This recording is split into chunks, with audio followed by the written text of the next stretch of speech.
Hello, this is another episode of the Convention Creators Podcast, this time live from Raku Con 2025. Crazy, Raku.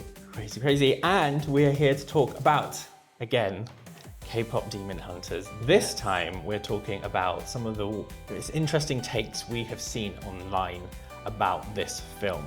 Yes, but this time we actually have a live audience and not the one person we asked to come and see us, which was Jake, who runs this event. So thank you all for being here. Thank you so much. Give us a clap. At least people will know that there's fun. Thank you. We are not lying. We're not in a room on our own. Just in a small room by ourselves. Oh yes, there's an audience here. Anyway. So, shall we get into it? Shall we go? I am Raku ready. Raku ready. Yes!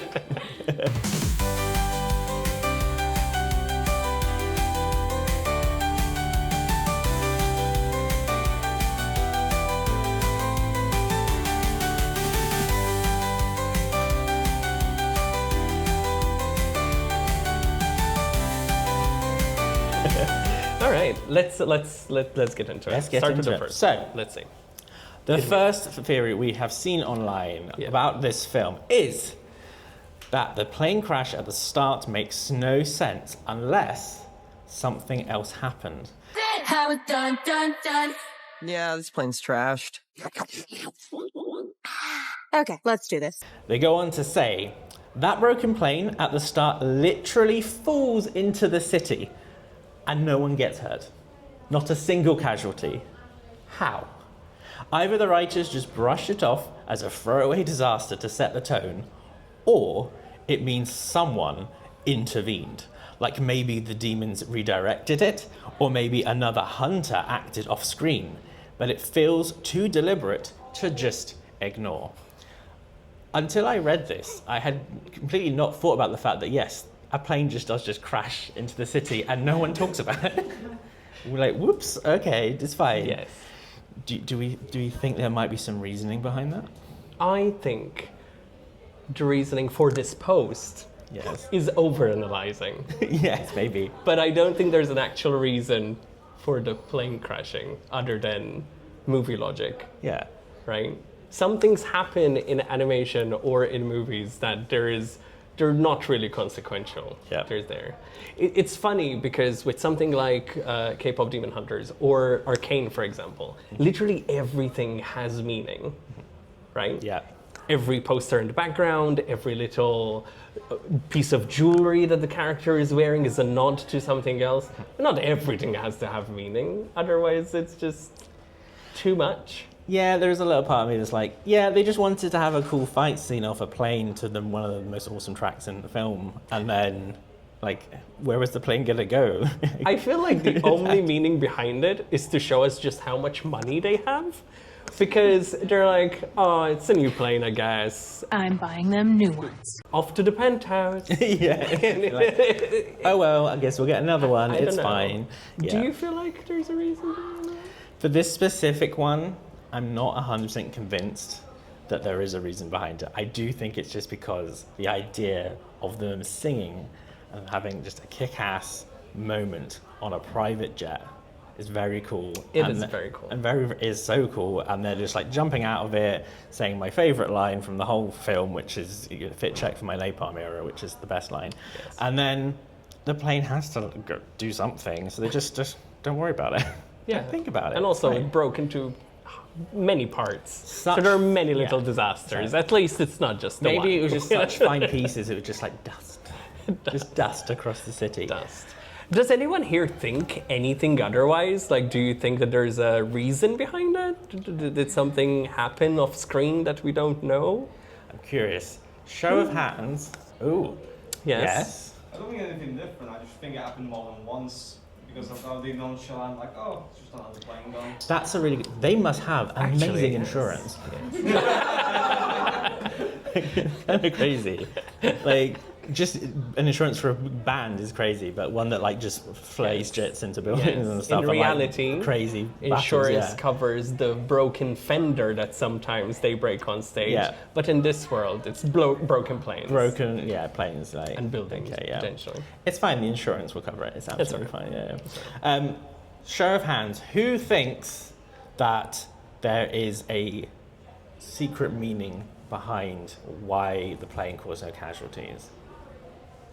No one, because there isn't one. Yeah, for those. And show of hands who think it doesn't matter, it's just a thing that happened. The majority of the people in the audience are like, it's just a cool thing that happened. Don't overthink it. So, Exactly. we'll There is such a thing as overanalyzing a movie. Yes. You know what I mean? which we love to do, to be fair. 100%. We very much love to do 100%. But sometimes you read them and you go like, are you sure about No, that? too much. Okay. Too much. Let's see. We will move on to the next one, which Curious. is, I'm going to read the title of this one. Roomie teleporting wasn't random. It proves she's half demon. So, again, spoilers.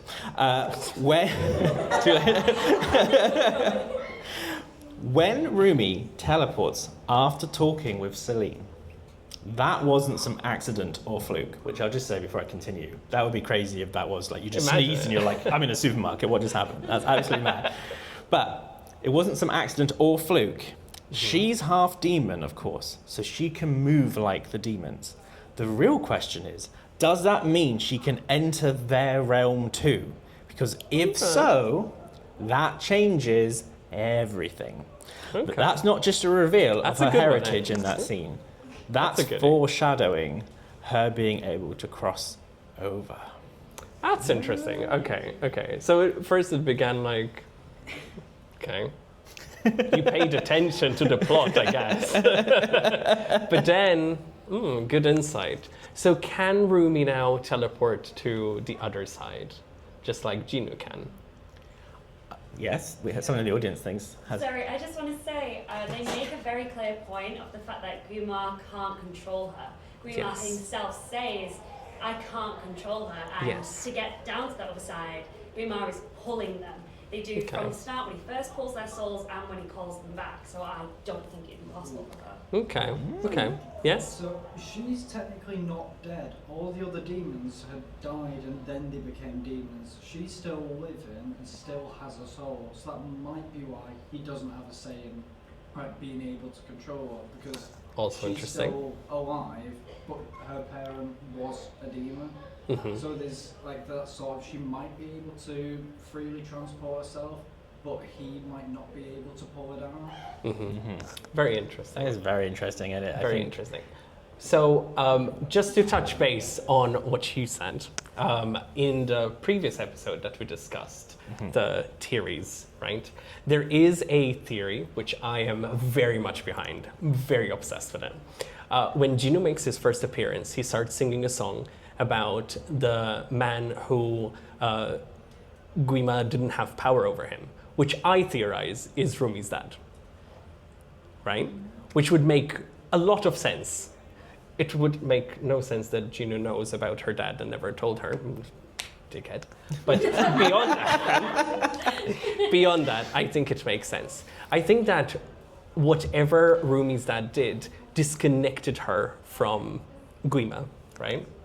However, the ability to teleport, maybe she can do it beyond Guima's power, right? Instead of being pulled, just like the tiger can phase from place to place, maybe she can also go there. Maybe that is the only way that we can go and save the Saja boys, or go and find the dad, or go and take the battle to Guima, right? I think it's a valid theory. Yes. I don't think there's any proof for it, but it's fun. It's a fun one. I'm excited to see what they do with it if they go with it. I think it's a fun concept and also opens up so much opportunity with the next story. Yes. Because if she can just like dart between places, there's a lot of, in our previous episode we talked about that, there was a lot of discussion about the concept of predictions for the next film being a story about going back for the members of the Sergeant Boys and Which stuff. we have to add, we filmed Yes. We filmed that episode saying there's going to be at least 2 more movies, and I kind of like gave a little guideline of what I think would happen in those 2 movies. Yeah. We recorded the episode 2 days before we aired it, and the day before we aired it, they announced the 2 movies. And I'm like, come on, just give me at least 24 more hours, and then I could have been a prediction. Instead, it just came like, oh, cool, he read the news. Yeah, someone in the comments was like, you made this episode really fast to that news. Oh yeah, They announced it yesterday. Like, there. We were just like crazy with our timing. I think this is an interesting concept for sure. I think it's interesting. Also, I can genuinely say it never occurred to me. Like I didn't think about this at all before reading. I was like, oh yeah, she does that. Oh wait, she does that. Yeah. Oh my goodness, what does that mean? Interesting. I'm going to do a show of hands again for the room. Who thinks that she might have the free will to transport between both worlds? A reasonable show of hands. A reasonable amount, yes. Okay. Yes. I think it has good logic, right? Whether they'll do it or not, we'll see. Yeah, we will see. And I can't wait to see. I need more content from them. I can't believe how long we're going to have to wait for more content. Well, considering the first one took 8 years to make. Then, yeah, I can't wait Sad. that long. Imagine. We are going to move on to the third one we found online, and this one is an interesting one. The title of this one is, Hear Me Out, Ginu's animals are his mum and sister. Okay? The audience was like, okay, all right, let's see where this goes. Right, so this one says, okay, I know this sounds crazy, but why else does Ginu have 2 animals with him? None of the other demons do. And we're just supposed to believe his mum and sister just died in poverty. We never actually see it happen. What if their spirits are bound to him, guiding him, maybe even powering him, like karmic guardians? That's why he's so different from the rest of the demons. The animals aren't just aesthetics, they're family. Another This from is the a wild. audience. This is a wild one. This is a bit of a reach, but it's interesting. It's still an interesting concept. I think if I were to give it benefit of the doubt, right? We have his mom and sister. Maybe Derpy could be some form of like reincarnation of a more childlike being, right? Hence the little paw. Yeah. Right? And Sussy would be a little bit more like exasperated to have to take care of their child again. Be like, ugh. This for eternity? Did this once, can't do it again.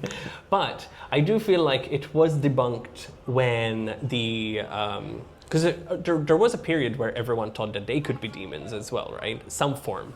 But then the creators announced that no, unlike other beings, they are just supernatural creatures. They're like folklore myth creatures, which I think them saying that kind of detaches them from everything else a little bit. Just they're this beautiful, unique thing that Netflix needs to make a mini-series out of somehow, right? Yeah, agree. Petition, we're gonna form a petition. Yes, it's cute. It's very cute. It's But a very nice idea. It's a no from me. Buzzer. I Rejected. will say though, I liked another little theory where there was this TikTok video where they showed the mother and daughter being saved by the hunters in the past, where I don't know if you've seen it, but essentially there's this scene where a demon, while they're doing the song in the beginning where they're showing the history, they show the mother and daughter about to be attacked and they are saved by the song.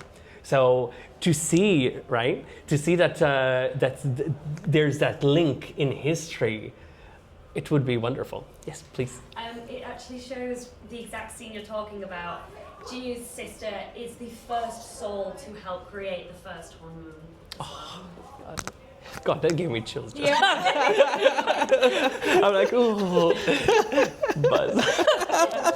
I'm so into this movie. But yes, it is just poetic. It's beautiful. Yeah, I think this particular idea, while being cute, and I do think there is more to his family. Of course. There's way more than was let on. But I don't necessarily think it's connected directly to these two creatures. I just think they're just these amazing creatures that just, why wouldn't they be hanging around? It is interesting that in the scope of this film, considering the scale you see of the demons, you don't really see anyone other creatures or similar. So that's curious. Again, maybe something they'll explore in the future. There's a lot of interest around these characters, especially with how the interpretation of the way Guima kind of explains what Ginu did isn't necessarily what happened. You know, like at the end of the day, he's still a demon, and he can manipulate you into believing that what you did is essentially really wrong. Yeah. They turned up to the castle or the palace with him. If they did, then wouldn't that mean that Gino was under the impression that his family was also going to be taken in? And then when they didn't, maybe he was just manipulated into believing, oh no, you made this choice selfishly, right? So I feel like there needs to be some clarification with it. At the same time, you know, I want to see everyone's lives from start to finish with this movie because I'm really into it. We're not going to get that. We're not going to get their death scene, which is grim. Oh, we didn't see them die. We didn't see Roomie's mum die, but she's not around. You know what I mean? Yes, true. It's very, very true. Showing in movie 3 where she's in the demon realm with the dad, living happy demon families. That would be a gag. That would be wild. Gonna do my show of hands again. Who thinks there's anything behind the concept that the creatures are actually Ginu's family? There's some Crickets. in the crowd, Crickets but and no one's like strongly Agreed. supporting it. Yes. Agreed. Or what if he just has like cripple and anxiety, like ridiculous anxiety and just emotional smallpox? You know what? I think he You does know, need it, to be fair. I He's had feel like- trauma. I feel like if there was a universe where feelings would somehow become magical creatures, this would probably be it. You know what I mean? Like, Everything is about mental health, so might as well keep pouring into it, right? Well, that's a good shout. That's a good shout. That's a good shout. Shall we move on to our next Yes, one? See what excited. people have been thinking out there in the world. And this one is less a theory, but more just an observation. So let's see what they think. This one says, they refuse to fight in public until they suddenly don't. This one says, the hunters spend the entire movie refusing to fight in public so no one discovers their identities. Then, at the end, what do? They throw down in front of the biggest crowd feasibly possible. It's like all that secrecy didn't matter anymore the second the finale needed a spectacle. Honestly, it kind of undercuts their whole hidden warriors thing. I hadn't even thought about that. There are so many layers to answering this question. I'm ready. I'm rolling up. I'm rolling up sleeves. Right? Actually, I still think that everyone who was there at the end for the Your Idol thing was so hypnotized that none of them are going to remember anything. Yes, though I do like, I don't know if everyone's seen like the TikTok videos of people who like said like, oh, the audience members who went to the bathroom before Idol started and then came back being like, What they're just floating, happened? what's happening? What just happened? Yes, I still think that it will be described more as this like mass hypnosis or mass hysteria effect, and no one will remember a thing, right? But even if they did, I think the entire point of them fighting in public is literally the removal of secrecy. You no longer need to hide who you are or hide what you do. You do something, do it with your chest and do it proudly. Yeah. Right? I think there's many veils to it. Yeah. And either way, it's just perfect the way it is. Don't complain about it. I would add, I do think they have this mantra of like, we can't be seen but I don't think they were very good at it. I think the fact that they start the film by just slaughtering demons across an audience, and that people are just like, crazy special effects, okay. And then also they have a massive fight on top of a train outdoors. Yes. Like, they're just hoping, like, it just went by too quickly. I guess it wasn't just something crazy happening on the train. It's like, and, you know, and then they go to, like, the bathhouse and stuff, and I'm assuming we just hope that was just closed completely, and like there's lots of situations where that old man must have seen them fight, right? Yes, like he just shooed them off. Yeah, it's like they weren't just hanging out not in clothes in the back. So that there's numerous circumstances where I think they were a little bit careless, but then sometimes like very like we can't reveal ourselves, but also YOLO, I guess. YOLO. So Mira's like, yeah, special effects, right? Yeah. I feel like a lot of their battles are a combination of blaming things on special effects and having really good insurance. I think that combination, that's just how they get away with it. Yeah. That's it. That's the secret. That's the real Huntress. The insurance company. Insurance company. Hiding all the little mistakes. But no, I genuinely think it is a lovely metaphor for not being ashamed and living your truth authentically and openly, and what comes of it we will see in movie 2. Yeah, I very much think that. So excited. And I think at the end of the day, like, yes, it was a big spectacle at the end, but it's a movie. They can just be like, yeah, everyone forgot it happened. They were all, like you said, under like a hypnosis from the Sergeant Boys. So like, they just all woke up and was like, that was a crazy night. Don't remember what happened. Wild. And like, that's it. Simple as that. Just no one remembers what happened. So they were all there for Idol Awards. Yes. And they ended up in another stadium. In a different location. Yes. Surely they were all like, oh, I'm really hanging from last night. Yes. That was some good pre-drinks. I don't even remember the end of the Idol Awards. Yeah. Crazy. Like, we haven't had a crazy night since Raku Con after party. To be fair, that first year of the Raku after party was so legendary. We had to change the rules of when it opens on Sunday because everyone was just a zombie. The Honmu was sealed that night, and just everyone was tired. It was very sealed. Yes. Show of hands, who thinks Huntress could be a bit more careful when it comes to hiding their identity? Yeah. They should do better. Be embarrassed. Be embarrassed. We're going to move on to our next observation and theory, and this one is to do with the weapons they all have. Okay. So let's dissect this one. This one says their weapons dying with the Honmoon is the real message. So, when the Honmoon is destroyed, their weapons appear to vanish too. And suddenly they stop fighting, like their will just dies without the fan base backing them. That moment was brutal, but also honest.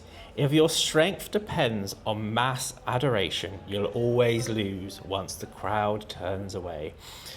This twist is that their true weapons come back when they believe in themselves, not when the fans cheer. That's the theme. You can't fight your demons with borrowed strength. I like that. You only win when the will is your own. It's a good interpretation, I think. Powerful message. It's a very powerful message. Very deep. Also very deep. I'm curious about this one, actually. I feel like, because it's a lovely idea. I don't think the film explicitly makes that the message in any way to me. So I think they're reading maybe a little bit. I don't know. I think it kind of does because in the song itself, right, in what it sounds like, they manage to kind of like snap out of it and bring out their weapons. I don't think the weapons thing is specifically tied to it, but as soon as they say their line of I should have done this instead. Yeah. This is what I should have always been doing. Yeah. That is when they start fighting again. Yeah. So it kind of is a like loosely thrown in metaphor, but I do think the best part of the movie for me is that last song, right? Because it encapsulates everything about what the honeymoon was, which to me, in case you haven't seen the previous episode about this, I think the honeymoon is status quo, right? It is what the world accepts as normal, which doesn't necessarily mean that it's a good thing or a bad thing. It's just what is normal to everyone. And what was normal then was for Roomie to hide who she was, to keep the balance, to keep everyone happy, right? Yeah. And that was ripped away. And the new honeymoon now is just being yourself authentically, which again goes back to the other one, right? And this is kind of reaffirms it. Yeah. Because once they let go and understood, yeah, we're kind of fucked up. Yeah. But that's okay, because you can still survive when you're fucked up. You can still do good. Yeah, it's very true. And I like that one. I don't know if I'm like, oh yeah, under those weapons, like, I believe. Yeah. But it's still good. It's still good. I think it has a similar concept to generally how I interpret just the honeymoon in general works. And I guess there is an aspect of like believe in yourself, which is a very good message to have. But again, an intriguing one. And I find the honeymoon in general just very intriguing as a concept. Your interpretation of it, for example, is a really interesting one. This notion of can it ever really be sealed? Or is it just a continuous thing? Can it be sealed and then unsealed again? Like, is that like a rotational thing? Or? I've even seen a couple of people mentioning how the golden honeymoon kind of isolated demons for good, right? Yes. Where Roomie's honeymoon is less about you're a demon or you're a human, and more your intention, right? Yeah. If your intention is good, then you'd still be able to cross through. That is why Derpy and Sussy would still be able to. Yeah. That's why they're in the end. Yeah. Because the honeymoon was sealed, but they could still be there, right? Even though I genuinely think that they're like completely different. They have nothing to do with any of this, and they can do whatever they want because they're too epic. They're too epic. Does any show of hands who in here thinks that the honeymoon, more so the weapons, has a reflection on their belief in themselves rather than the belief of their fans? Okay. There's a mixture of yeses and there's a mixture of I'm not sure. That's quite interesting, actually. Has anyone here got any theories about the honeymoon that they would like to share? I'm just curious, or anything. Get it off your chest. I feel like it's not like a theory, but on the same topic of like them using the power from the fans and then using their own power for the honeymoon and their weapons and stuff. It's really like at the beginning of the movie, like when they're all on the plane and they're talking about things, everything is for the fans, it's never for themselves. Yeah. And then at the end of the movie, Roomie's like, this is the honeymoon I want to create, and she's like, you know, making her own decisions and she's doing things for herself, which like she should be allowed to do. Yes. And I think that's like really important as like a, you know, we're doing everything for these other people, but how we feel doesn't matter. Like at the end of the day, like everything we're doing, like we're having a good time, or sometimes we're not, but like we're doing it for the fans, and it's for the fans, and it's never for us. And then at the end, it's like it is for us, and like they matter as much as the fans' power does. Yes. And I think that's like important for like what Roomie says. I agree. I think like we say, the movie is such an allegory for mental health, and it is wonderful that, like you said in the beginning, nothing about them and their personalities matter. It's all about just doing what is right, doing what they were raised to do, right? This is our creed. That's it. This is what Celine would say. This is, you know, we should tell Celine and she will figure it out because we can't make up our own mind.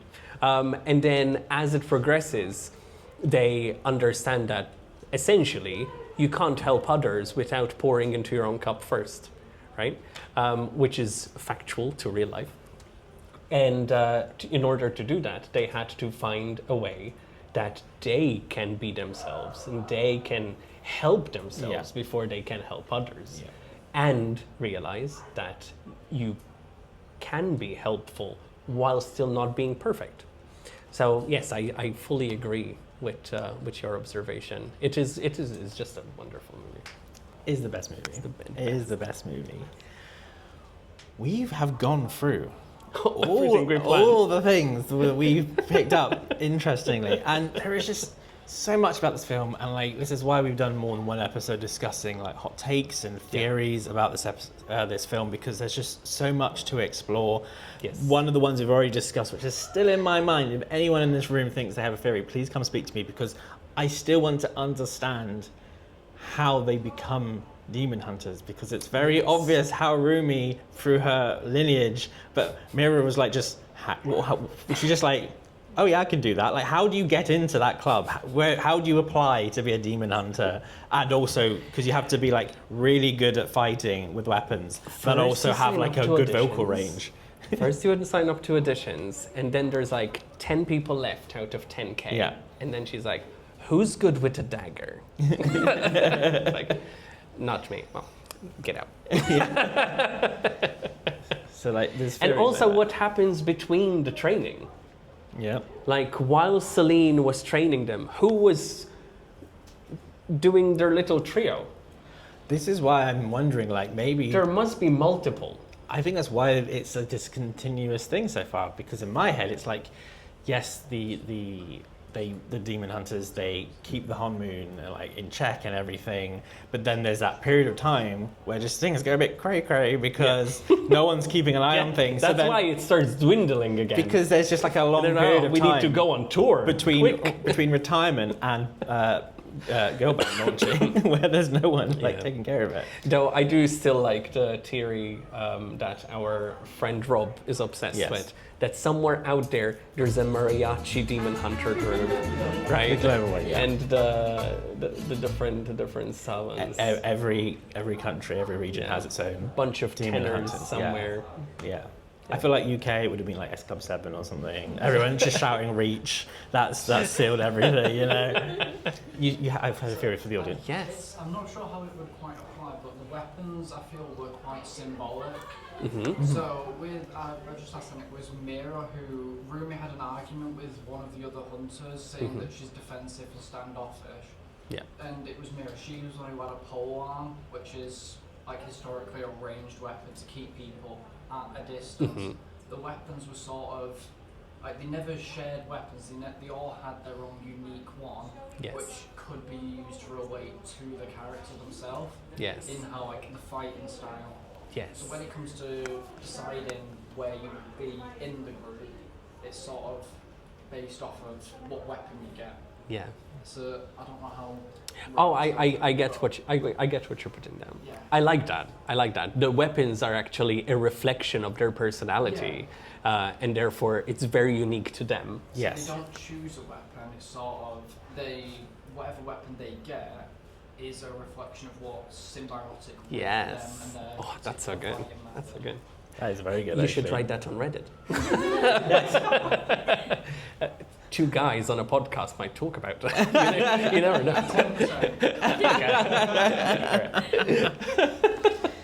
That's first. How are we on time? Do we still have time? We've got about 5-10 minutes. Okay. So, obviously, we're not knowledgeable people. We're just opinionated. We're just very passionate and opinionated. But if anyone has any questions for the room or for us about this, something that was like on your mind, like, oh, I thought that maybe that's a plot hole, or I really like this, or I really like that, can you discuss it? Please feel free to give us something. Yes. I remember watching the film with my fiance. Yes. And after we'd watched it, 'cause he's addicted to Be Your Idol song. Yes.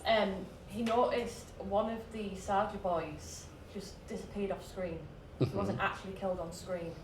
So he's theorising whether there's one, I can't remember the actual member's name, whether he might make a cameo in the next film of like making a comeback. manipulating Yes. his own Sergeant boys or something. Yes. Yeah. So this is very interesting. I'm so Okay, ready let's for get this. into this. One, it's my favorite song. I'm obsessed with it. But also, yes. Baby Saja doesn't actually appear in the fight, right? And also, I don't know how much of romance actually does proper combat during that scene. But also, we are now at the point where we are watching the scene frame by frame, right? When Zoe slashes Mystery, Mystery actually disappears before the blade makes contact. So I'm like, oh, look at this frame, look at this frame. So yes, I think the only actual confirmed hit is on Abby's abs, right? So yes, I have all the hope that they're somehow involved in upcoming movie. I feel like there's going to be some redemption arc for them. There will be, because they want to sell the merch, but yeah, Yes. there will be, yeah. Yes, also because I want to sell the merch. I mean, because I want to be involved. Yes, and Baby Saja is my favorite Saja, so. Yes, but yeah, 100%. Yeah, I was very happy to see. There's also this one frame at the very end. See? You know I'm obsessed when I'm quoting frame. There is a scene in the end when they are out in the street and they're talking to the fans, the three girls, right? And everyone in the street is watching them, right? Or everyone who's walking up the street, blah, blah, blah, everyone's looking at them, except for two boys that are looking away, and one of them is basically holding the lollipop like Baby Saja, right? And I'm like, oh, I see you there. Cheeky little bugger. But it's probably nothing, you know. But still, it gives me hope. Give me some hope. Yes. That's a good one, yeah? It's a very good one. Nice. Do we have any other theories, observations, or just thoughts about the film that's running through anyone's head that we would like to discuss? It's a bit more of a headcanon than a theory, but Okay. I feel like around the world there's like different hunters for like different genres, because obviously K-pop doesn't appeal to everyone. I agree. Yes, I agree. definitely that, yes. I agree. I'm still counting on this mariachi band, right? Think of the outfits. They would look so good. Wild. But yes, I do agree with that, because at the end of the day, it's about music, and music resonates. Oh, you just put a question in my head just now. Sorry, ADHD just took over there. But yes, I fully agree with this. But now I have a question to everyone. Here we Okay, go. I'm ready. Buckle in. Hands up if you think that this movie is a musical. That's 2, 3, 4, 5, 6, 7, 4, 8. Okay, 8. Right? We've got 8. Hands up if you don't think that this movie is a musical and it's just a movie with music in it.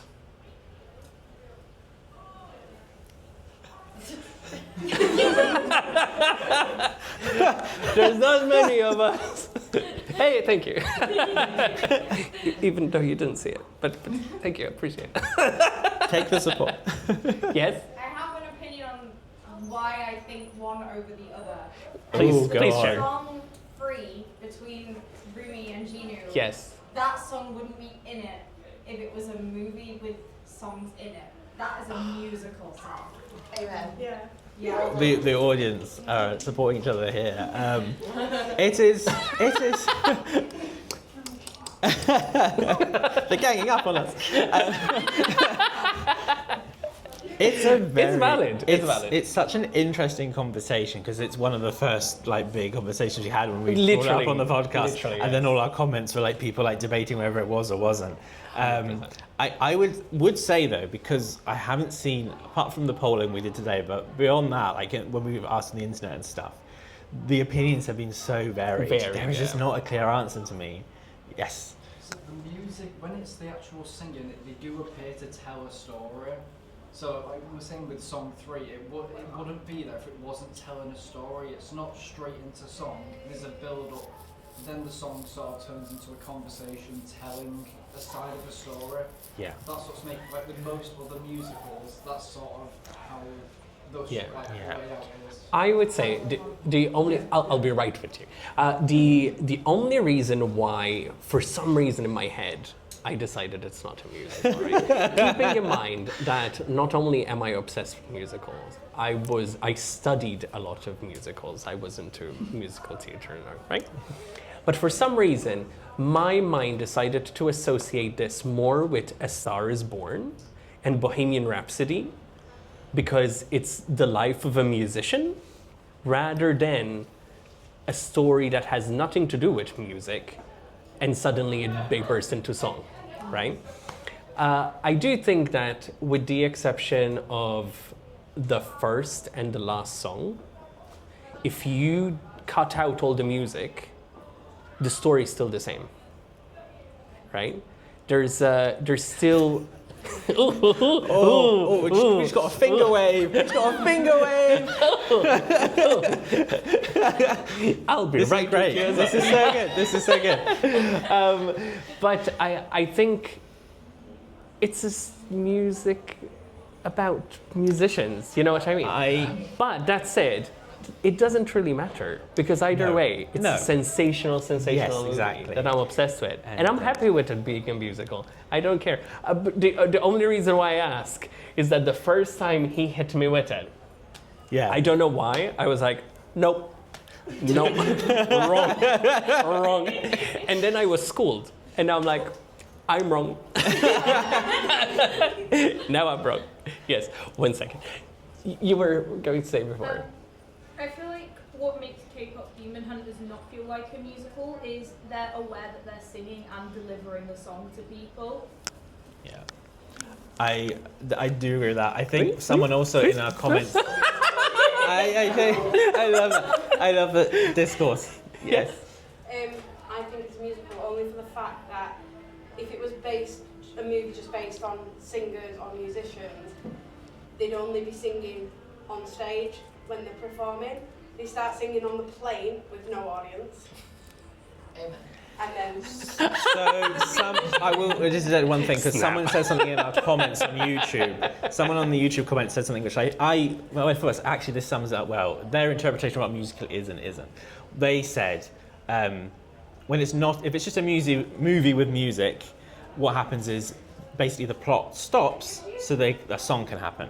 If it is a musical, the plot moves on because there's a song. And I would actually say there's a mix between, because I would say there's some songs that do not. I think it is a move mix the plot. between two, right? But that's great as well, because I think it just opens avenues of people thinking about what music means and stuff. So it's great. I'm loving this. This is so good. It's such the a reaction is so nice. conversation. I love this. We are running out of time. Okay. We're running out of time. Sad. It's the end of the podcast. Thank you so much for listening as we talk about K-pop Demon Hunters. I have a weird suspicion we are going to be doing it again. If you want to find us on social medias, if you want to find out more about our Patreon, stick to the end where all that information will be given, because you might want to also know when you can next participate in a live recording like this. But who wouldn't want to, who wouldn't want to? It's so good. Until next time, we said all the love, and we just want to say bye-bye. Bye-bye.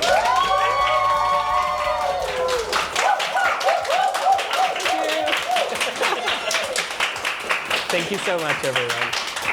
We genuinely appreciate it. Thank you. That brought so much joy.